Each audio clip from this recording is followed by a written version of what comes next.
릿 시작.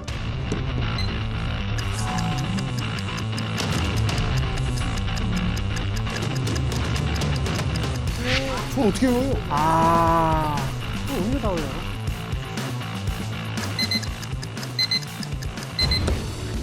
자, 기억한 단어들을 발표해 보겠습니다. 1. 실력전 2. 봉화 3. 마라손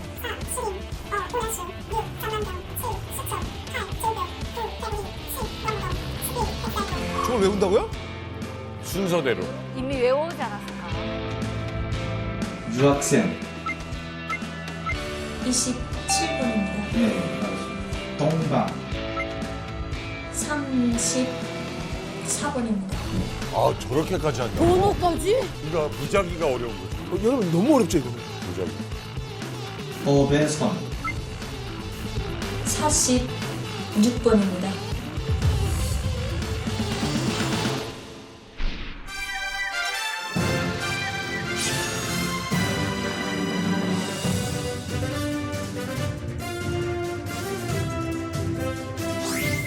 세계 기억력 선수권 대회. 11개의 금메달을 포함하여 28개의 메달과 3개의 금컵을 획득하고 나라별 순위에서 제1위를 하였으며 평양 외국어대학의 유송희 학생은 7개의 금메달을 쟁취하고 개인 종합 제1위를 함으로써 세계 기억력 선수권 보유자로 되었다. 천재네. 와 맞아 이거 이 수사 본 것 같아요 북한.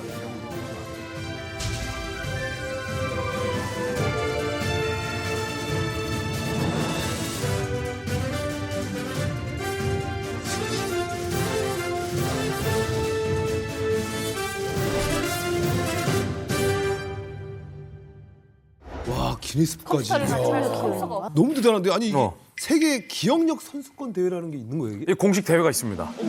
그리고 일종의 스포츠고 영국에서 처음 개최했어요.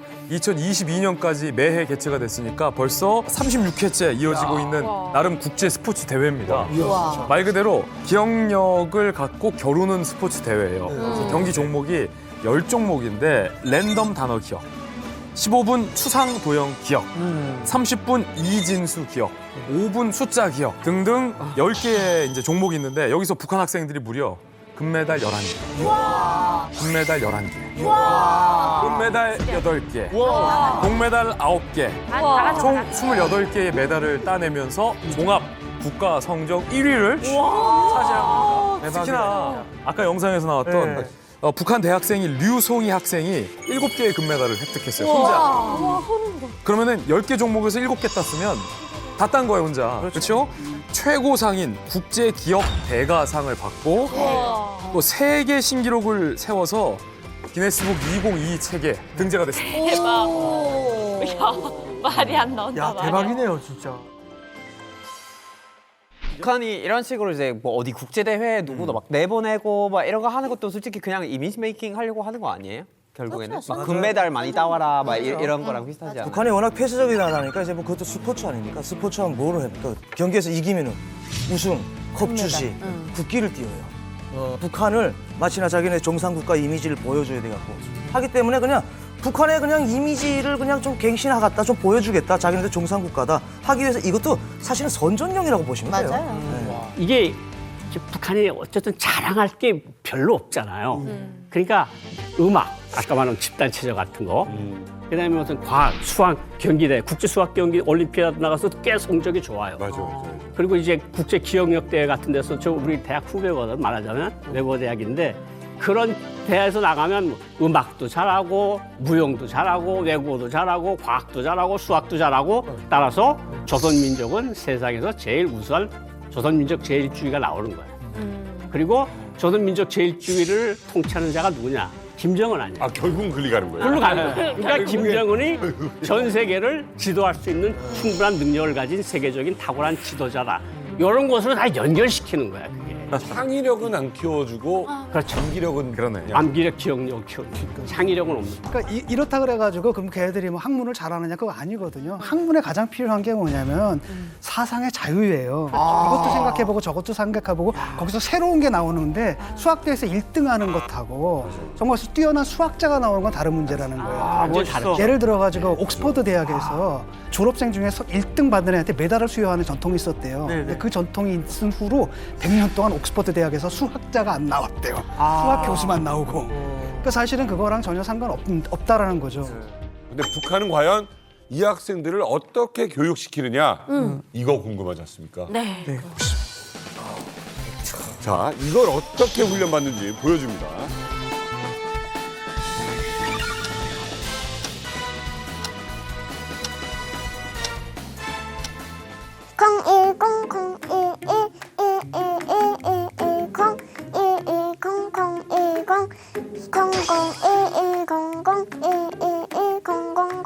어, 1하고 0이면은 얼마나죠? 귀여워. 개선 유치원 김주경 어린이가 오늘 용상화 능력이 높으면 어떤 뛰어난 재능을 소유하게 되는지 보여주게 됩니다. 이 세 개의 6년체를 몇 분 동안에 맞출 수 있습니까? 3분. 3분. 와, 너 저거 아예 못 맞춰. 진짜 천재. 저거 아예 못 맞춰.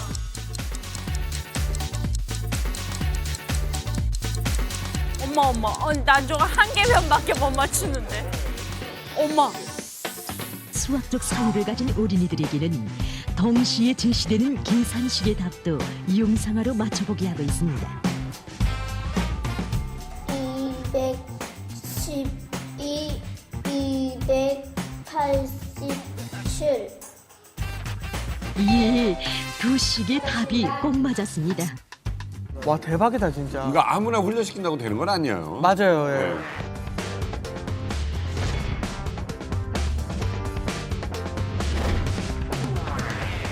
아니, 저렇게 어렸을 때부터 교육을 시키면은 사실 진짜 잘할 것 같거든요. 잘하죠. 저희 전기가 없어가지고 이 기계를 못 쓰니까 사람을 이용해서 계산을. 그러니까. 왜 시켜 저런 거를? 근데 없으니까. 아니 진짜 미안하지만 우리나라에도 영재학교 학원 너무 많아요. 많아요. 2005년도부터 뭔가 이렇게 정보화라는 그 키워드가 네. 핫한 주제로 된단 말이에요. 북한 내부에서도. 그러면서 심리학 박사가 논문을 하나 썼어요. 정보 습득의 그 속도를 가속화해서 뭔가 이렇게 국가를 강하게 한다. 뭐 이런 컨셉의 논문을 쓰는데 이거를 또 누가 보고 야 이거 말이 된다 해서 그다음에 이 속독이라는 교육을 거의 의무화하기 시작하는 거예요. 그리고 이제 그러다 보니까 의무적으로 그 모든 학교들 그리고 대학들에서 애들을 모아놓고 훈련시키고 교육하는데 처음에는 뭔가 책도 그냥 이거 속독은 이상한 게 아니고 그냥 빨리 배울 수 있는 능력이다 이렇게 하면서 교육을 시작했는데 하다 보니까 살짝 스포츠 같은 느낌이 많이 들더라고요. 이거는 뭐 거기도 먹어본 사람이 더 많이 먹는다고 가만 보면 그래요. 북한에서 태어나가지고 암기 한 번도 안 해본 사람 없어요. 여기 대충 다 두개 했죠. 정도. 그래요? 암기력은 뛰어날 거예요. 다 했죠, 다 했죠. 왜냐하면 북한은 소련단이라는 조직 생활을 맞아. 김정일이 김정은이 10년사 달달달달 다 외워야 돼요. 김정은 장군님을 우러르고 또 우러르면 우리의 가슴엔 안경이라 손근 경영 천만리길 아하 그 길은 백두의 행군길. 맞아요. 네. 그리고 또 혁명 역사 타가서 유치원 때는 또 김일성이 몇 년 며칠에 태어나가지고 몇 시에 어떻게 죽고 그거 다 달달달 외워야 돼요. 그렇기 때문에 계속 암기를 하돼 가지고 웬만한 것들은 암기를 빨리 해요.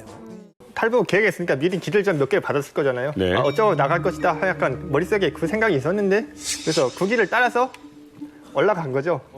올라가서 쭉 돌아서 한 30분 걸어가지고 보니까 제가 원래 갔던 그 기수가 원치러 거예요. 그래서 뭐지 하고 그때 소름 돋았던 거죠. 어머. 내가 호텔 정문으로 나가서 그냥 산책인 거죠. 엄마, 어떡해. 한 바퀴 돌아왔는데 지그라고 다시 들어가서 잠깐 산책 좀 하고 왔다고 말할까 하고 생각하다가 혹시 뭐 치자고 막 때리고 할 것 같아서 아니다 그냥 가자 하고 그냥 다시 시도해가지고 3번 해서 3번 그렇게 돌아가지고 네. 3바퀴를 돌았다고? 네 그걸 3번이나 돌아서 정우야, 3번 정도 더니까 그 머리 좋은데 왜 그래? 네,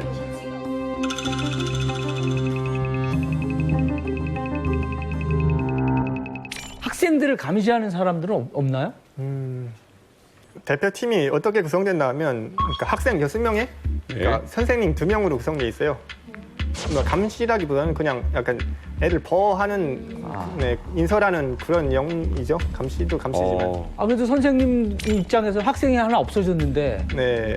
근데 갑자기 그걸 발견하지 못하니까요. 한 3시간이나 2시간 그쯤에 발견했을 거예요. 아마도 제 생각에. 야, 보이부가 안 따라가는 건 처음 들어봤어요. 그러니까 해외였는데. 북한이 뭐 그때가 아마 대북 제재 엄청 심하고 하니까 이게 자금줄이 다 끊겨 있는 상태잖아요. 그러니까 이게 보이부까지 따라갈 여력이 못 됐던 거죠, 자금상. 이거 설마 애들이 그런 생각을 그렇지도 않을 거고 설마 했는데 네. 설마를 깼구나. 자, 이게 3번 길을 헤맨 다음에는 어떻게 되신 거예요? 제가 제일 생각했던 건 이 각에 대해서 계속 멀어지고 싶었던 그 생각이 있었어요. 네, 멀어지겠다 하면 그냥 그 길 따서 아무 생각 없이 그냥 간 거죠. 2시간 정도 가니까 그 예변 해안가 마을이 하나 있더라고요. 해안가 마을 도착했는데 그때부터 제가 가고 싶지 않은 거예요. 힘들기도 했고 물도 다 떨어졌고 그래서 일단은 마을에 들리자. 네, 마을에 들려서 물도 한 번 사고. 우리가 생각하는 탈북 산 넘고 물 건너서 물 피하고 숨고 이래야 되는데 그냥 물 들고 이제 산책해서 마을에 들어가서 물 하나 또 다시 사고 3번 헤매고 뭐 이런 거죠. 근데 무섭지 않아요? 중국이랑 관계된 나라인데. 네, 제가 그 선택을 하는 게서 제일 고민됐던 부분 중에 하나라고 할 수 있거든요. 사실은 홍콩이 한 개 나라처럼 이렇게 생각을 했는데 그래도 중국이잖아요. 그럼. 중국 말을 쓰고 같은 언어를 쓰니까 중국의 영향력을 받거든요, 당연히. 그래서 중국에서 뭐라 하면 듣지 않을까. 근데 홍콩에 있는 한국 영사관이 있을 거잖아요. 네네. 영사관은 철두점이 대한민국의 영토이거든요. 영토니까 그걸 침범하는 순간 전쟁이나 그런 거니까 예가적으로 어떻게 할지 못할 것이다. 네. 그런 생각을 하고 최소한 안전은 담보되잖아요. 그래서 영사관을 곧바로 찾아갔어요? 영사관을 곧바로 찾아갈 수 있었으면 이런 스토리가 안 났죠. 그렇죠. 미치겠어. 홍콩이라는 나라가 대한민국의 언어를 안 쓰잖아요. 중국어를 쓰고, 그러니까 혹시 영어를 쓴다고 하지만 영어를 그렇게 의사소통할 수 있는 정도의 능력이 안 돼가지고. 어떻게 했어요 이제? 대사관을 찾아야 돼. 네. 영사관이건 대사관이건. 네. 그래서 내가 언어가 안 통하니까 이제는 대한민국 사람을 찾자. 대한민국 사람을 발견해서 그 사람은 여행객이나 어쨌든 홍콩이라는 나라에 왔으니까 언어가 통할 거잖아요. 네. 그래서 그걸 찾으려고 그 마을을 뒤졌죠. 계속 돌다가 보는데 희망을 발견한 거예요. 어떤 희망이냐? 바로 대한민국이라는 글자를 쓴 옷을 입고 있는 사람을 봤어요. 근데 그게 한국 사람이 아니었던 거죠. 그죠? 제가 한국 사람 안 입어. 가서 한국 사람이나 물어봤더니 그 사람 저 한참 보더니 영어로 뭐라 말해요. 그래서 아니네 하고. 그래가지고 아니라고 그래요? 네, 그래서 이 마을엔 없는가 보다 생각했죠. 네. 관광지가 아니야. 네, 이 마을은 아니다. 제가 생각했던 케이스 중에 이건 아니다 하고 X를 친 거죠, 일단은. 네. 그리고 두 번째 케이스가 일단은 경찰서를 찾아라. 이제는 내가 건건이역에 힘을 받아가지고 탈북을 하는 방식이 생각했거든요. 네. 그래서 경찰서를 또 찾았어요. 네. 근데 제가 이 맵이 없는 상태에서 경찰서를 찾을 수가 없더라고요. 그래서 경찰서 찾아봤자 바다에서 발을 잡기네 하고 못 찾고, 근데 심지어 경찰도 안 보였어요. 그 신기한 나라에서. 마지막 희망이 한국 사람을 찾는 것밖에 없었어요. 진짜. 네.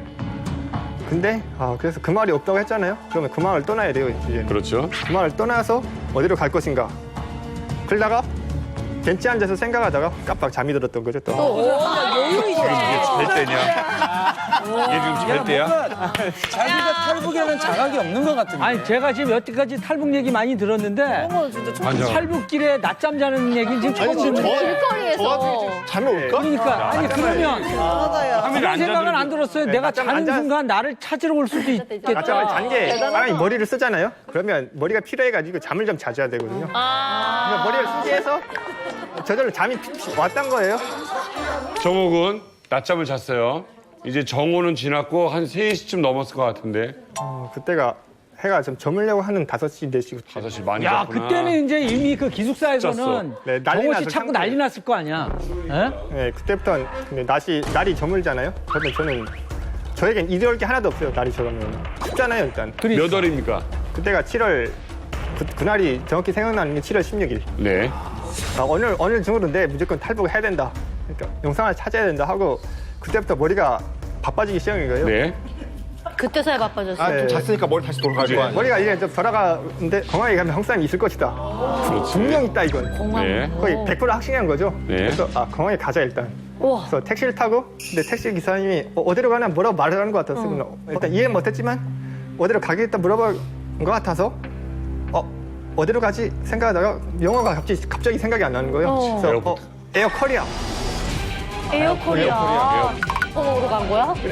에어 코리아, 에어 차이나 뭐든 날에 하나씩 다 있어요, 그게. 신기하게도. 뭐 에어 코리아 하면 어디로 가겠어요? 공항이죠, 당연히. 공항으로 그냥 바로 간 거예요. 근데 봐봐. 네. 지금 그 같이 갔던 그 기숙사에 있던 학생들과 선생님도 북한 돌아가려고 공항으로 갔을 거 아니에요. 다행이었던 게 미리 기차표를 예약했어요. 그걸 알고 있었구나. 북한에서 홍콩까지 갈 때 기차로 왔거든요. 홍콩을 기차를 타고 갔다고요? 네, 무려 48시간 동안 기차를 타고 와가지고 다행이다. 낭복권을 끊어놨어요, 또 심지어. 그러니까 갈 때도 당연히 기차로 가겠죠. 그러니까 그치, 공항에 돈이 나올 일은 없으니까. 절대 없는 거죠. 그래서 공항에 도착했고 공항에 들어가서 거기서 그냥 왔다 갔다 하면서 한국 사람 있나 뭐 있나 하고 그냥 약간 정찰 좀 한 거죠. 네. 정찰을 했어? 한 시간 정도 뺑글뺑글 돌다가 약간 배가 고파서 빵 하나 사 먹고 그다음에 30분 더 더니까 진짜 여유롭다. 무슨 게임 캐릭터야? 미치겠다. 게임 캐릭터야. 지나가다가 물도 먹고. 에너지 충전 시간입니다. 이제 사람이 아무리 그래도 하루에 막 몇 시간씩 걸어가면 힘들어서 걷질 못해요. 에너지가 필요하죠. 에너지를 필요하고 물도 필요하고 그렇지. 이제 사람이 움직이는 필수 원동력인데 그걸 안 먹어주면 안 되죠. 그렇죠. 빵을 먹고 나니까 이게 사람이 찾아지더라고요. 신기하게도. 여행 계획이었는데 그 사람한테 가서 저 한국에 가고 싶다 탈북하려고 하는데 도와달라 하니까 갑자기 뒤로 넘치고 하는 거예요. 나는 북한 사람. 네. 정확히 뭐라고 했어요? 문장을 정확히 해주세요. 뭐라고 했습니까? 안녕하세요. 하고 안녕하세요. 네, 그러니까 북한에서 수학 경시대에 나와가지고 북한이란 표현을 썼어요? 대박이다. 북한이라고 썼어요. 북한에서는 남조선, 북조선 하는데 한국에서는 남한 북한이라고 하니까 그걸 알고 있어가지고 제가 북한에서 왔는데 제가 서울에 가고 싶다. 그래서 서울에 그러니까 대사관 주소를 좀 달라.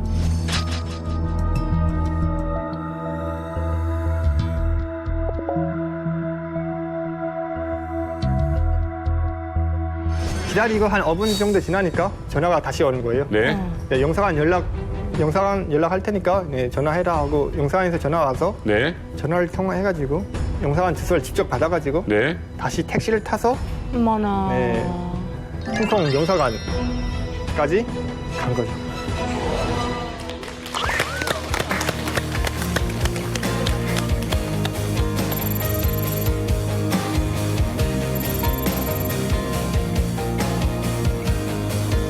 택시에서 딱 내려서 그 영상한 직원 딱 봤을 때 그때 기분이 어땠어요? 일단은 안돼 한숨을 내쉬고 이제는 내가 그렇게 저마저마한 순간을 생각지 않아도 되고 근데 그 순간 또 갑자기 탈북을 약간 일단 1차적으로 성공한 건데 부모님 생각도 또 좀 나고 그렇지. 이제 일단 영사관에서 이제 보호 조치를 받으면서 이제 그게 보도가 나갔잖아요, 세계적으로. 이제 저희들도 그때 그 보도를 봤는데 그럼 북한에서는 그게 언제 알게 된 걸까요?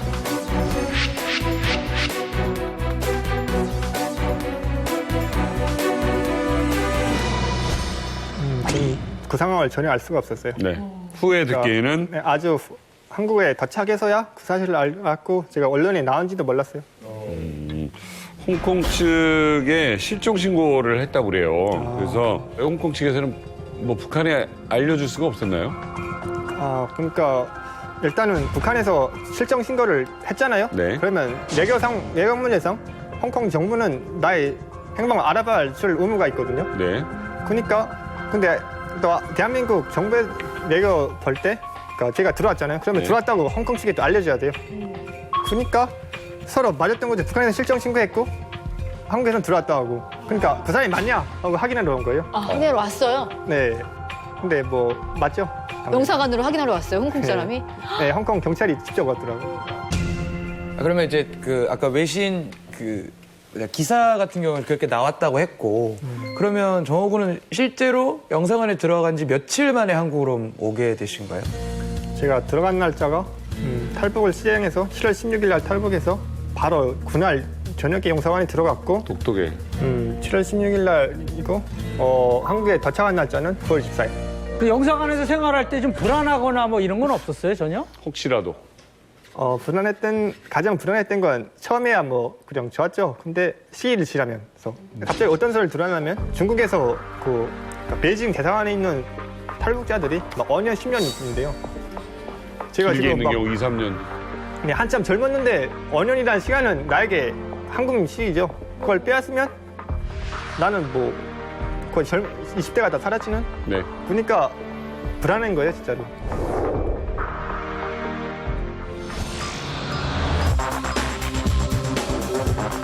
내가 엄청 열심히 했다고 해도 나의 잘못만 아닐 거잖아요. 이제부터는 탈북이다.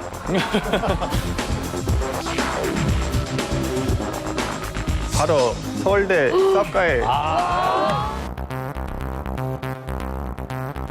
그랬던 정우 씨가 이제 벌써 한국에 온 지 3년 차예요. 네. 어떻게 뭐 한국 와서는 어떻게 지내고 있어요? 한국 와서 일단은 제가 나이가 20살이 안 됐거든요. 그래서 집을 못 받고 일단은 네, 위탁을 해야 돼요. 다른 가정에. 아, 그래요? 네. 미성년자는 아니었지만 나이가 20세, 그러니까 나이가 좀 지날 때만이 가능했기 때문에 아. 네, 혹은 대학생이던가. 그러니까 수학경 시대에도 나이 제한이 있죠? 네. 몇 살까지예요? 수학경 시대에는 만 19세까지요. 19세까지고. 네. 대한민국에 왔을 때도 만 19세 그러니까 안 됐지. 안 됐죠. 안 되니까 집 배정을 못 받고 위탁 가정으로 들어갔어요? 네. 위탁 가정이라고 하긴 좀 그렇고 그 교수님, 그러니까 한국에 계시는 교수님네 집에 네 들어가서 제가 살 수 있었어요. 와서 네. 서울과학고를 가신 거예요? 네, 그렇죠. 과학고를 1년 만에 이제 졸업을 하게 되고. 네. 우와. 신기하다. 한국에서 이렇게 되게끔 도와주신 고마운 분도 있었을 것 같아요. 네. 제가 한국에 딱 대한민국에 도착하고 그때는 한국에 아는 사람이 한 명도 없잖아요. 그치. 근데 아는 사람이 딱 한 명 있었어요. 그게 보면 그 한국 대표단, 그러니까 올림피아드 계속 나갔다고 했잖아요. 네. 근데 거기 한국 대표단을 이끄신 그러니까 리더분. 아. 제가 아는 분은 그분밖에 없어요. 그래서 그분이 도움을 많이 줬던 게 일단은 제가 과학고를 갈 때 어디 학교 갈 때 추천서를 받아야 되잖아요. 그렇지. 그래서 일단은 자기 학생처럼 생각하고 참 믿고 네, 저를 과학과에 갈 수 있게끔 도와주신 네. 참 저의 인생에서 첫 발을 드디게 해준 분하고 비슷한 참 고마운 분이에요. 그 교수님 성함이 어떻게 되십니까? 인하대학교 성용진 교수님이라고. 저희가 스튜디오에 모시면 좋은데 안타깝게도 지금 러시아 출장 중이십니다. 그래서 전화 연결을 한번 해보도록 하겠습니다. 네, 여보세요? 예, 여보세요? 예, 안녕하세요. 저 이제만 늘어갑니다. 진행하고 있는 개그맨 남희석입니다. 예, 안녕하세요. 예, 안녕하세요. 당시 정호 군이 한국에 왔을 때 그 우리나라에 그 과학고가 많이 있잖아요. 예, 예. 예, 그 중에서 어느 정도 수준이라고 보면 됐을까요? 북한의 대표 학생들 수준이라 그러면 우리나라에 와서도 대표가 될 수 있는 수준이라고 볼 수 있고요. 네. 전체 저희 과학고, 과학영재학교가 전부 28개가 있는데 네. 그 안에서 가장 우수한 학생으로 한 학년당 한 5명을 꼽는다 그러면 그 정도 안에 들어가야지 네, 아마 북한의 대표 수준이 와. 되지 않을까 생각합니다. 그 과학고 추천서를 써주셨다는데 어떤 예, 심정으로 왜 써주신 겁니까? 예, 그 정호가 한국에 와서 정착을 하고 또 대학을 정상적으로 가려면 네. 아무래도 일반 학교에 고등학교에 들어갔다가 대학을 가는 게 좋겠다고 생각을 했고요. 네. 그래서 뭐 저와 몇 명이 상의를 해가지고 네. 이게 좀 과학고로 진학할 수 있으면 좋겠다 그렇게 했고 또 마침 또 기회가 돼서 저에게 요청이 와서 제가 추천서를 써주게 됐습니다. 또 정호는 사실 뭐 대단한 수학적인 인재이고 앞으로 뭐 훌륭한 수학자 혹은 훌륭한 과학자가 될 것이기 때문에요. 네, 뭐 저희로서는 뭐 아주 너무 기쁜 마음으로 추천서를 써줬습니다. 교수님 참 언제 한번 뵈야 되는데 제가 시간도 바쁘고 공부한다고 참 못 뵈었습니다. 그러게. 조만간에 한번 보자고. 네, 꼭 날짜 잡아서 한국에 오시면 한번 네 뵙으면 좋겠습니다. 그래, 열심히 잘 생각하고. 예, 교수님 저 버르장머리는 제가 고쳐놓겠습니다.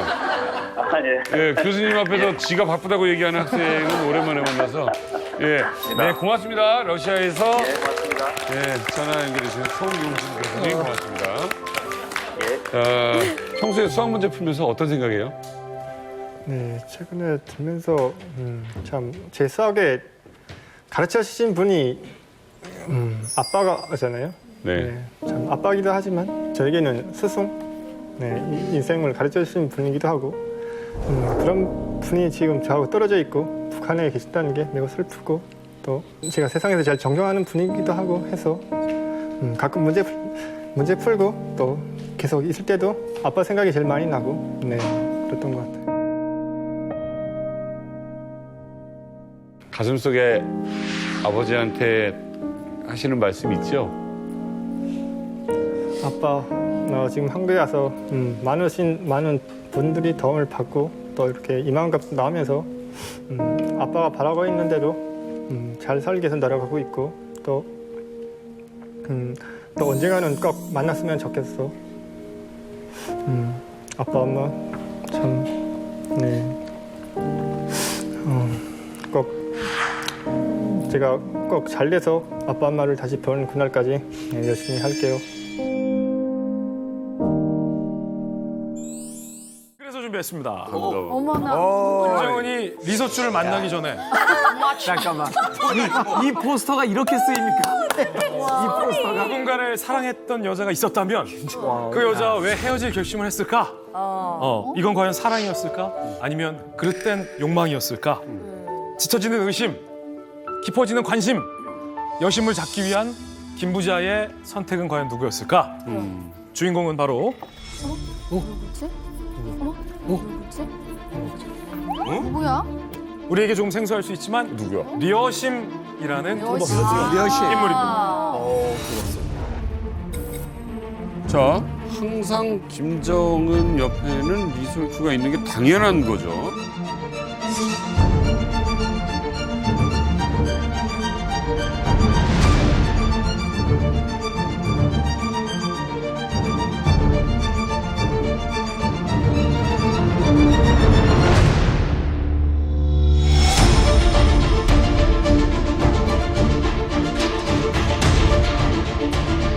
혼자 나왔었어.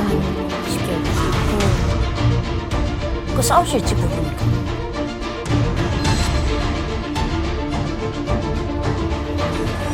알고 정말 처녀래요. 아니다. 아니다. 아니래요?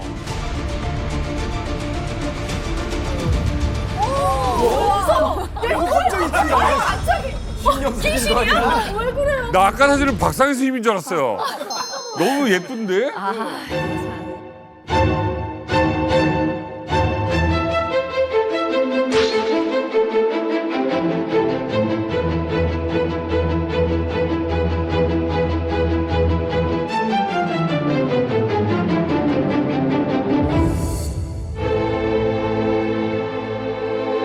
(2020년이면) 불과 한 3년 전입니다. 네. 근데 굉장히 좀 긴 시간 동안 리서치가 안 보였단 말이에요. 10개월 넘게 안 보였다. 이건 뭔가 좀 이상하잖아요. 예, 이건 분명히 뭔가 있다는 얘기인데. 아, 혹시 이 여심 때문에 부부싸움이라도 하지 않았을까? 싸움? 근데 함경북도 간부들 사이에서는 이런 말이 돌았다고 합니다. 뭐냐면 려심이란 이름의 피아니스트가 있는데 김정은의 주택에 들어갔다. 야, 이거는 뭐 왕조 때에 뭐 누구누구 무슨 뭐 개똥이네 그 딸이 뭐 궁에 들어갔다. 이거는 뭐 이 궁녀든지 후궁이 됐다 이 말이거든요. 그거로 비춰봤을 때는 김정은의 주택에 들어갔다는 것은 김정은의 여인으로 간택돼서 들어간 것이 아닌가. 그러니까 여심의 경우에도 이게 2013년에 뭐 은하수 간현악단이 해체되고 어떻게 됐고 그 포르노를 찍었다 처형됐다 이런 얘기들이 나왔었는데 은밀한 비디오 뭐 이거 얘기가 꽤 돌았었던 적이 있었죠. 그렇죠. 그것 때문에 뭐 다 처형됐다 이런 건데 여심은 이제 그 와중에서 존재가 이제 사라졌고 제일에 쌓여버렸고 그다음에 우리가 영상으로 봤지만 여심이 상당한 미인형이다. 그래서 뭐 그 청진에서도 유명했다. 뭐 백설공주였다. 근데 백설공주라는 게 결국은 뭐 백두공주인 김여정이가 보면 하나겠지만 이게 얼굴이 검으면 안 되잖아요. 그렇죠. 근데 결국에 북한에서 많은 여성이든 남성이든 구분 없이 노동에 자기 의사와 무관하게 주기적으로 동원되면은 피부가 하얄 수가 없어요. 근데 적어도 이제 피부가 그렇고 뭐 피아니스트고 뭐 악기를 다루고 이런다면 청진에서도 그럭저럭 밥은 먹고 살았던 그런 집안의 여식인데 어떤 과정을 통해서 이제 간택이 된 거지. 그런데 이제 이것과는 별개로 요게 2020년에 접어들어서 리설주가 10개월 동안 안 보이니까 요것과 이게 맞물려져서 의혹이 이제 증폭된 건데 그 시기가 맞물려 버려. 사실 이제 북한을 취재하는 전문가들이나 정보 당국에서는 2020년에 10개월 리설주가 안 보였던 건 또 다른 여자의 가능성이 아니라 자녀들의 교육 문제나 출산 문제로 사실은 리설주가 안 보였을 가능성이 크다라고는 사실은 보고 있어요. 현미 씨가 한경북도 출신이죠. 그죠? 네, 그리고 대학도 청진에서 다녀가지고 저희가 다닐 때부터요.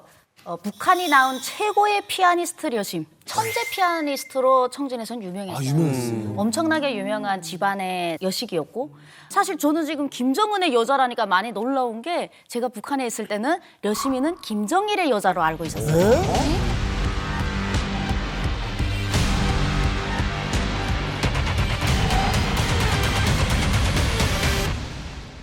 여심이는 언제 때부터 김정일이가 너무 사랑했냐면 이제 자기 스트레스를 받으면 피아노를 그렇게 김정일이 좋아했답니다. 그래서 현지 지도를 같이 데리고 다닐 정도인데 청진이나 함격도를 잘 안 와요. 절대로 안 왔어요. 근데 여심이가 저택에 들어간 다음부터 장군님께서 청진에 오셔.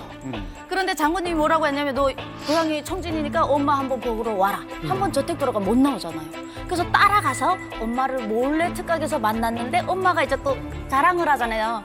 우리 딸이 장군님의 스트레스 받을 때 피아노 치주는 예민아이다. 이게 김정일의 여자였어요 원래. 아니 좀 헷갈리기 시작하는데 원래 김정일이 너무 나이 차가 잘못하면 윤설미 씨의 이야기에 따르면 이게 원래 김정은의 첫사랑 이전에 그 아버지 이제 김정일이가 총애하던 여자다. 완전 총애했죠. 뭐 그럴 수 있지. 옛날에 고전 영화 중에 페드라라고 있어요. 그 양엄마를 사랑한 한 남자에 대한 이야기. 또 이렇게 가는 이게 사실 이제 영화에서 나오는 거고 사실 그래서 저게 현실에서 가능한데 그게 연주를 좋아했다는 거지. 연주를 좋아해요. 근데 실제로 아니 생각을 해보라고요. 아무리 피아노를 좋아. 난 음악에 너무너무 음악을 사랑하는 사람이야. 근데 내 마음을 쏙 들게 해주는 피아니스트가 피아노를 치고 있는데 안 빠질까? 안 빠져? 피부가 하얘. 아니 오늘 뭐 튀기재매. 피부가 하얗고 너무 예뻐. 아니 형 가만히 있어 보래서 무슨 얘기 하나 가만히 있어 보니까 피부가 하얘 얘기하고 있는데. 그게 단순하게 피아니스트와 그 피아노 연주를 듣는 팬의 관계 거기서만 오히려 멈춰버리는 게 더 어색하지 않나요? 아니 사실 좋은 거지. 아니 근데 팩트가 뭐냐면요. 여심이가 있을 때 아파트가 평양으로 옮겨갔을 때는 김정일 정권이지 김정은 정권이 아니에요. 맞아요. 김정일 정권 때 평양으로 다 집안이 올라갔어요. 그런데 이제 와서 전 지금 여기 한국에 오니까 여심이가 김정은의 여자라 해서 여심이는 김정일이 너무 좋아했던 여자인데 이거 이상하네.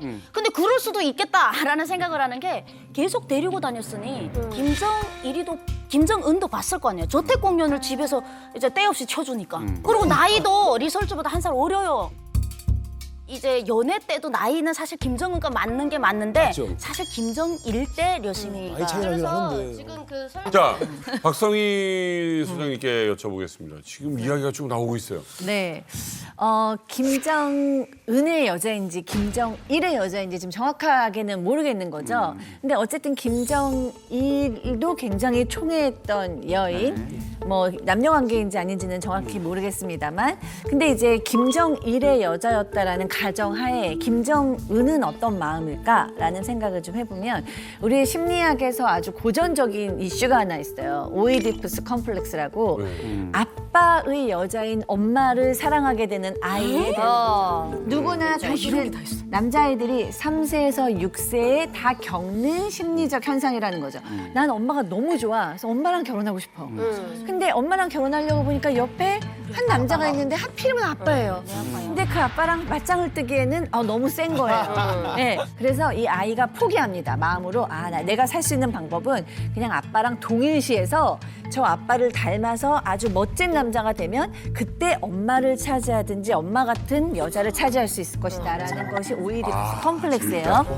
근데 그거와 똑같지는 않지만은 김정은이 좋아하는 여자가 있는데 그 여자의 소속이 아빠라는 점에서는 오이디푸스 컴플렉스와 좀 맥락이 비슷한 점이 있어요.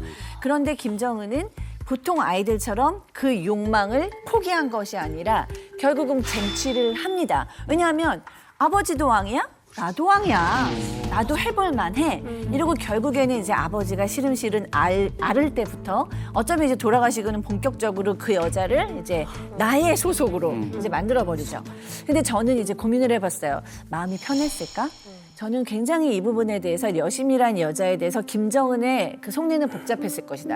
일단은 뭐 우월감은 있었을 거예요. 나 아버지랑 경쟁해도 지지 않는 나도 정말 왕이야라는 우월의식. 그런데 아버지가 좋아했던 여자를 내가 같이 좋아해? 게다가 우리 아버지는 신과 같은 사람인데 굉장히 죄책감이 있었을 것 같고요. 그다음에 결정적으로 두려움이 있는 거죠. 감히 내가 아버지가 찍은 여자를 아버지가 약해졌다고 해서 내가 뺏었어? 혹은 내가 취했어? 두렵고 공포스럽다. 어쩜 이런 복합적인 생각에 려심이란 여자는 김정은에게는 굉장히 심적 혼란을 주는 여자였을 것이다. 저는 소장님 말씀에 너무 동의하는 게 예전에 김일성의 여자 중에 우인이라는 배우가 있었어요. 북한에 굉장히 파문을 일으킨 배우인데 결국은 나중에 알고 봤더니 김일성의 여자를 김정일까지도 범하거든요. 그러니까 아버지와 아들이 똑같은 여배우 하나를 좋아하게 됩니다. 근데 결국은 김정일이 가지고 놀다 버렸거든요. 그러니까 그 말씀이 만약에 그렇다면 DNA네요. 네. 오늘 우리는 아무튼 이런저런 얘기하는데 박성희 선생님 얘기하고 나니까 뭔가 나는 지금 좀 빠져서 완전 컴플렉스가 있으니까. 약간 사이비들이 이야기인데 전문가가 하나 끼니까. 확실히 그거야. 그러니까 이게 외모도 외모인데 거기다 대고 피아니스트예요. 그렇죠. 그러니까 이게 좀 빠질 수 있는 분위기가 있잖아. 그러니까 이제 김정일에게 불려서 연주도 하고 김정은, 어린 김정은도 가서 연주를 자주 보더라. 그럼 왜 려심이 이 김부자의 눈에 쏙 들었는지 그것부터 좀 봐야 되잖아요. 출중한 피아노 실력은 분명해 보입니다. 고향에 있는 청진예술학원을 다녔는데 그때부터 눈에 띄어서 조선인민군 예술학원에 뽑혀서 올라가는 걸로 보여요. 그리고 승승장구하던 중에 어느 날부터인가 려심이 논란에 은하수 관현악단에 뽑혀서 그것도 피아니스트로 TV에 나오기까지 시작한 거죠. 수소 피아니스트. 이 여심이라는 인물을 좀 아는 사람들이 와서 이 영상을 보면서 지목한 거예요. 저 사람이 려심이다. 근데 제가 알기로는 리설주가 노래를 했잖아요.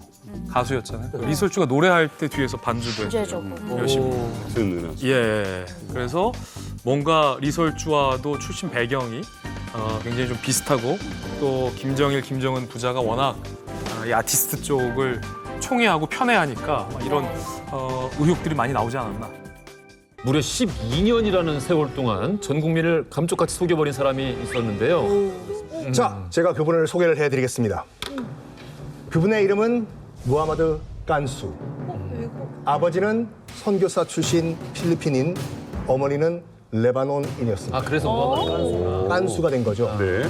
한국에 들어와요. 한국 말을 하나도 모르는 상태에서 Y대학교의 어학당에 들어갑니다. 외국인이기 때문에. 그런데 불과 그 어학당에 입학한 지 5년 후에 우리말로 된 논문을 써서 박사학위를 뿐만 아니라 무려 12개 국어를 12개 국어 할 수가 있어요. 영어, 중국어, 일본어, 아랍어 등등등. 그리고 또 사립대학교의 사학과 교수로서 재직을 하셨는데 수강 신청만 하면은 매진이 돼버립니다. 그리고 또 한국에서 16살 연하의 간호사 출신 부인을 만나가지고 결혼한 로맨티스트 겸 천재가 오늘의 주인공입니다. 네, 썬킴 교수님이 굉장히 중요한 지적을 해주셨고 그에 못지않은 중요한 인물을 제가 지금 또 소개하겠습니다. 이름은 정수일. 중국 길림성에서 태어난 조선족입니다.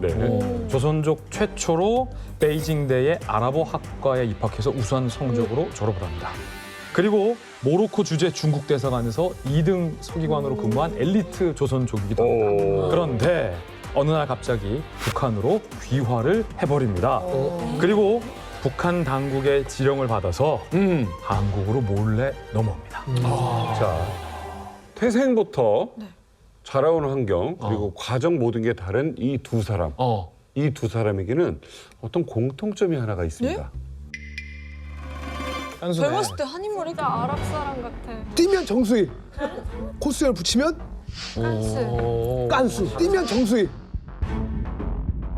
동일인물이었나요? 그렇죠. 예? 헤어라인. 아니 자, 이게요? 지금 놀래잖아요.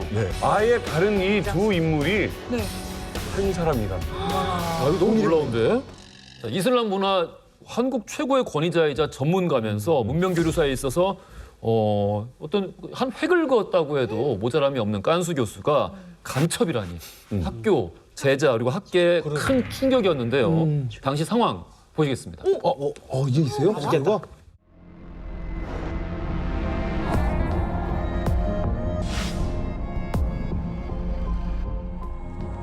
단국대 교수 무하마드 깐수 씨는 외국인이 아니라 본명이 정수일인 남파 간첩으로 드러났습니다. 들으면서도 이상하죠. 외국인같이 생겼네. 정수일의 또 다른 이름 무함마드 깐수 교수는 동서문화 교류 분야에서 인정받는 학자였습니다. 그의 신라 아랍어 아까 책이네요. 학생들 사이에 꽤 인기 있는 과목이었습니다. 동료 교수들도 꾸준히 논문을 발표하며 왕성한 활동을 해온 이 아랍인 교수를 전혀 의심하지 않았습니다. 아랍 사람이라 아주 깜빡 믿고 있었다고. 요새 또 뭐 외국에도 막 돌아다니고 했다서 국제적인 이제 학자로 크는구나 그런 생각만 했었지 뭐. 북한을 떠난 뒤 중동과 동남아 지역을 돌면서 레바논 국적과 필리핀 국적을 취득하는 이른바 국적 세탁 작업을 해온 것으로 드러났습니다. 이 때문에 모든 주위 사람은 물론 8년 전에 결혼한 한국인 부인마저도 감쪽같이 속았습니다. 필리핀 국적인으로 알고 있습니다. 부인이 그렇게 알고 있습니다. 12년 동안 사회 각계 저명 인사들과 신분 관계를 유지해 오면서 남한 정세 정보 수집에 주력해 왔으며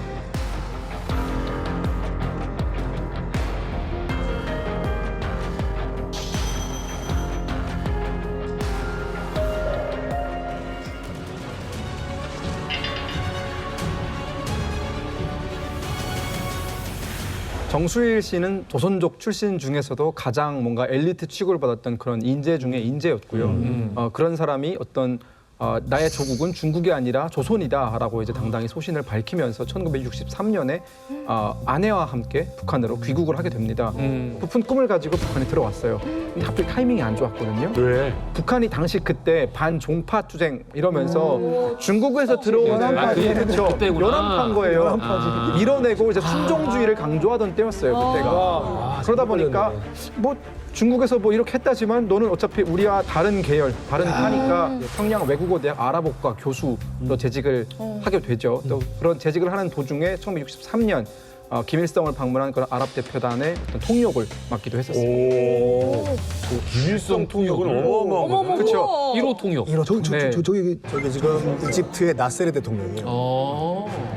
저 이집트에서 대통령이 왼쪽에 김일성 있네요. 또 당시는 북한에서 아랍어를 할 수 있는 사람이 그렇게 많지 않았기 때문에 이 깐수 씨야말로 당시 북한 내에서는 아랍어를 가장 잘하는 사람이었습니다. 그렇기 때문에 바로 이제 발탁이 됩니다. 이 아랍어과 교수가 어떻게 해서 간첩 일을 했을까? 이 정수일이 아랍어는 물론이고 외국 언어 여러 가지 언어에 되게 능통했잖아요. 그리고 보시다시피 얼굴이 되게 이국적이에요. 이국적이다 보니까 중요한 그 조선 노동당 눈에 딱 띄게 된 것 같아요. 그리고 여기에 더 플러스 엄청난 인텔이잖아요. 이분이 네, 아랍어 교수로 재직하던 중에 간첩으로 발탁이 됐어요. 되고 나서 이 사람한테 4년 5개월 그 훈련을 시키고 이 사람을 한국에 보낸 거죠. 센스가 좋았다. 비운의 천재 정수일 그가 4년 5개월간의 혹독한 간첩 교육을 마친 뒤에 드디어 임무에 투입되는데요. 첫 번째 임무가 뭐였습니까? 정수일이 첫 번째 받은 임무는 레바논 국적을 취득할 것. 1979년 1월에 공작금 $10,000를 가지고 레바논에 도착해서 친북단체인 레바논 조선 친선협회 그리고 북한 대사관의 도움으로 어찌저찌 무하마드 깐수라는 실존하는 인물로 실존 인물이야. 중갑하는 데 성공을 합니다. 그러니까 그 레바논 어딘가에는 무하마드 깐수가 살고 있었어. 깐수가 있는 거지. 그 실존 인물로 이 정 씨가 바꾸는 거예요. 근데 여기서 그친 게 아니라 국적 세탁을 한 번 더 해야 안전하다는 판단을 했던 것 같아요. 아까 우리가 필리핀 여권 영상에서 봤잖아요. 말레이시아, 필리핀. 그렇죠. 결과적으로 필리핀 국적 세탁을 하는데 성공하는데 처음에 튀니지, 말레이시아, 호주, 파푸아 뉴기니까지 가요. 파푸아 뉴기니? 네, 인도네시아 등등을 다 문을 두드립니다. 우와. 신분 세탁을 하려고, 국적 세탁을 하려고. 근데 다 이제 실패로 끝나고 결국은 필리핀에서 가까스로 1983년 4월 필리핀의 국적을 취득한 후 필리핀 국적의 레바논인으로 한국에 들어오는데 성공을 하게 된 거죠. 와, 보세요. 두 번 했네. 남한에 침투하기 위해서 지금 제가 말씀드린 것만 레바논 사람으로 그리고 필리핀 국적으로 2번 세탁을 했잖아요. 근데 그 이전부터 따지면 이 사람은 조선족이에요. 그런데 조선족에서 외교관을 하다가 평양으로 돌아와요. 평양에 교수를 하다가 다시 간첩을 하죠. 그러니까 총 4번의 신분이 바뀐 거예요. 국적이 와. 엄청나다 이건. 이 깐수 교수님이 도대체 이렇게 바쁘게 지냈는데 간첩 활동을 한 게 뭐 있던 거예요? 근데 이제 제가 보니까 깐수 교수가 잡지나 신문 기사들을 자기가 스크랩을 해서 보낸 그쵸? 거예요. 뭡니까? 그러니까 신상옥, 최은희의 최근 소재지 서울 판문점 간 검문소 및 방어벽 실태, K1, A1 전차 생산, 군사 장비 도입 계획. 그러니까 이거는 간첩 활동이다. 제목만 들으면은 다 어떤 정보에 관련된 것들인데 엄청난 거 아니에요? 다 신문 기사예요. 네, 맞아요. 아니고. 그래서 어쨌든 12년 만에 체포가 되긴 했는데 체포가 어떻게 된 건지 궁금하네요. 이거 누가 상상했지 이거를? 이게 어떻게 이 무하마드 깐수 교수가 12년간 안 들키고 있다가 체포가 되었을까? 바로 팩스 때문에 검거가 됩니다. 팩스. 우리가 알고 있는 아니. 팩스?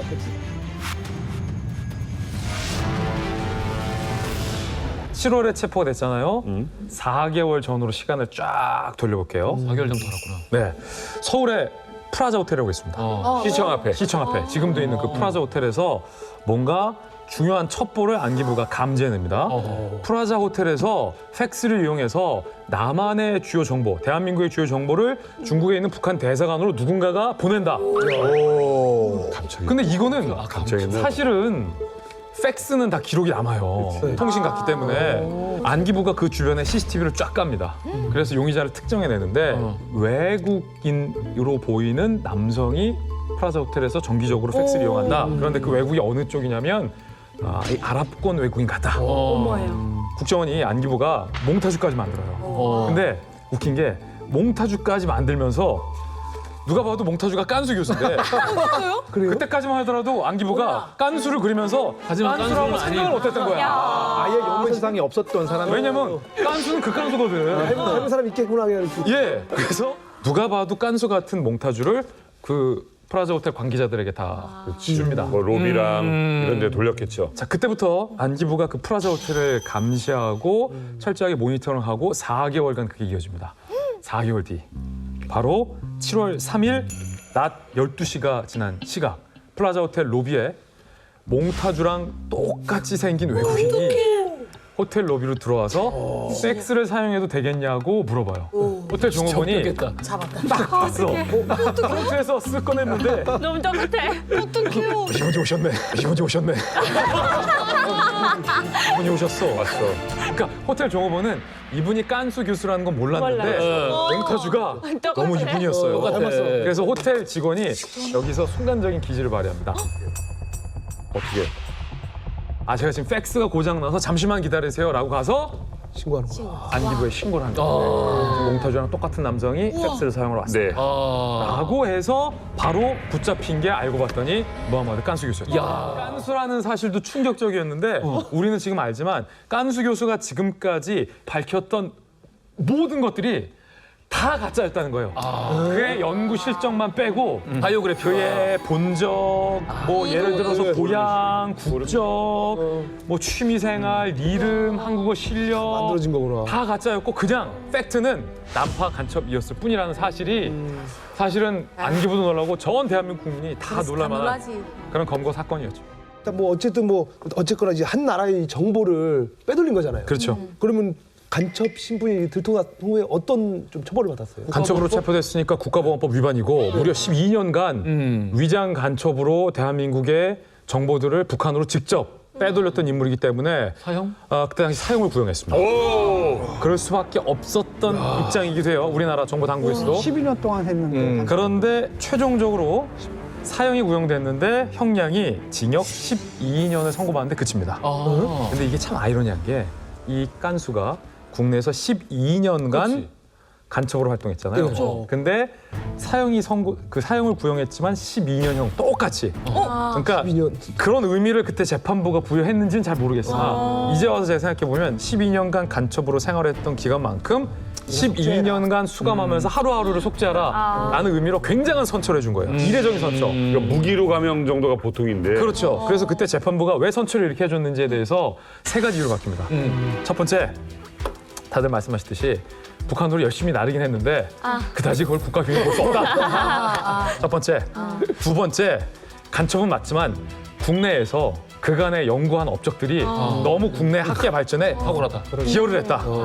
세 번째, 전향 의사를 밝혔다. 전향 의사를 밝혔어요? 예, 결국에 전향 의사를 밝혔어요. 이 세 가지가 참작이 돼서 이걸 기소하는 우리 국정원이나 아니면 형량을 때리는 법원 입장에서도 다 이 사람은 좀 봐줘도 된다라는 공감대가 있었던 거죠. 공감대가 있습니다. 묘하다. 진짜.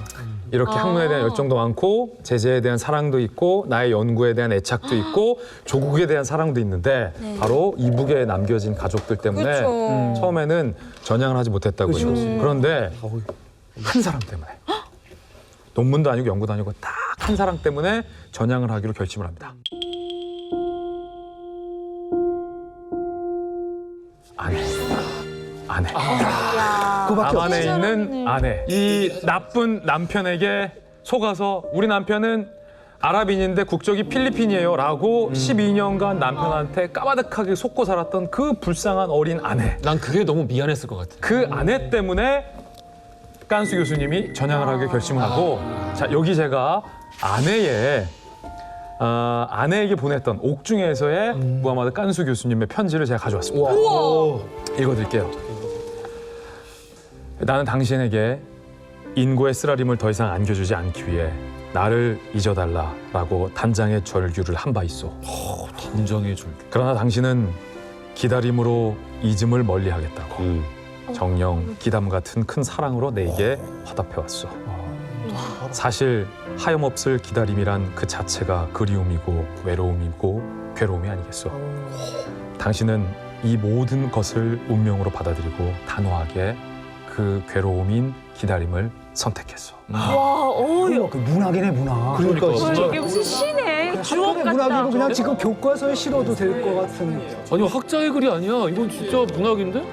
무하마드 깐수 입장에서는 어쩌면 그때 당시 초기 깐수에게는 평양에 있는 내 아내가 있고 평양에 있는 내 딸이 있기 때문에 어쩌면 내가 공작을 위해서 이용해버리고 버릴 공작에 안타깝지만 희생될 여자 정도로 생각했을지 모르겠어요. 그렇지. 그런데 12년을 같이 살고 12년간 내가 철석같이 믿었던 남편이 처음부터 끝까지 날 모든 걸 속였다라는 아내의 배신감이 이루 말할 수 없을 텐데 그 아내가 지금 깐수 교수님의 편지처럼 기다림을 택합니다. 나만의 아내가 매달 2번씩 면회를 오고요. 편지를 보내고요. 지극한 옥바라지를 합니다. 여기에 어떤 남자가 무너져 내리지 않을 수 있겠습니까? 그 정성에 감동한 깐수 교수님이 96년 11월에 아내 때문에 전향서를 제출하고요. 사실 제가 오늘 촬영 전에 정수일 교수님의 사모님, 이 편지의 주인공인 만났어요? 사모님께 전화 통화를 직접 했습니다. 어머머머, 열이세요? 네, 자택에 계신 교수님, 그 사모님에게 전화를 드렸고 제가 그 사모님에게 길게 안 묻고 이렇게 물어봤어요. 남편이 사모님을 철석같이 다 속였는데 어떻게 그런 기다림을 택할 수 있었는지. 그러니까 미울 수도 있는데. 남편이 전향하게 된 이유가 학업 때문입니까? 아니면 제자 때문입니까? 연구 실적 때문입니까? 라고 하니까 사모님이 쑥스러운지 아무 말을 안 하는 거예요. 그래서 제가 물어봤어요. 사모님을 사랑해서죠? 라고 물어보니까 통화하는 뭐 한 10여 분 동안 가장 밝고 소녀 같은 목소리로 웃으시더니 그건 제가 잘 모르겠어요. 라고 말씀하시더라고요. 그게 정답인 거네. 그게 정답인 거죠.